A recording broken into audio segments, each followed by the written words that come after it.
સુરેન્દ્રનગર થાનગઢ તાલુકાના નળખંભા ગામમાં ગેરકાયદેસર ખનનની પ્રવૃત્તિ પકડાઈ છે। નાયબ કલેક્ટર ચોટીલા, એસટી મકવાણા અને મામલતદાર થાનગઢની ટીમે સંયુક્ત તપાસ હાથ ધરી હતી।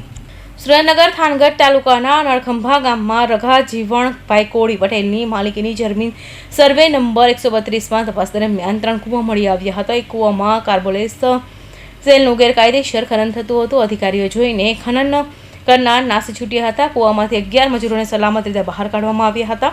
આ મજૂરોમાં થાનગઢ, મૂળી તાલુકા અને મધ્યપ્રદેશ રાજગઢ તેમજ છોટા ઉદેપુરના લુણીના રહેવાસીઓનો સમાવેશ થાય છે।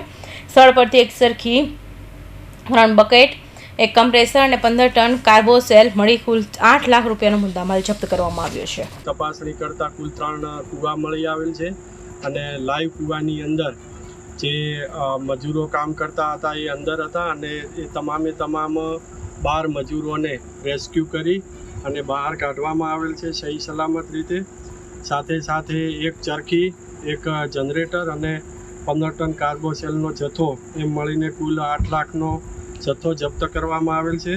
તેમજ બાજુમાં આવેલ સરકારી પડતર જમીનની અંદર 2 મોટી સુરંગ મળી આવેલી છે અને આ સુરંગની અંદર પણ મોટા પ્રમાણમાં કાર્બોસેલનું ગેરકાયદેસર ખનન થતું હોવાનું ધ્યાને આવેલ છે।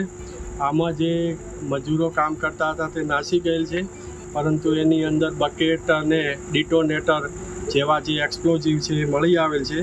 એ પણ જથ્થો જપ્ત કરી અને આગળની કાયદેસરની કાર્યવાહી હાથ ધરેલ છે। ગેરકાયદેસર ખનનનો કોન્ટ્રાક્ટ ખાખરાથડીનો અનુબેન મનસુખભાઈ કોળી પટેલનો હતો। જમીન માલિકી રઘાભાઈ કોળી પટેલ વિરુદ્ધ ગુજરાત મિનરલ રૂલ્સ 2017ના નિયમે 21(3) હેઠળ કાર્યવાહી શરૂ કરવામાં આવી છે। જમીન સરકાર હસ્તક કરવાની પ્રક્રિયા પણ હાથ ધરવામાં આવી છે। કૌશિક પટેલનો report, Hind TV news, Surat.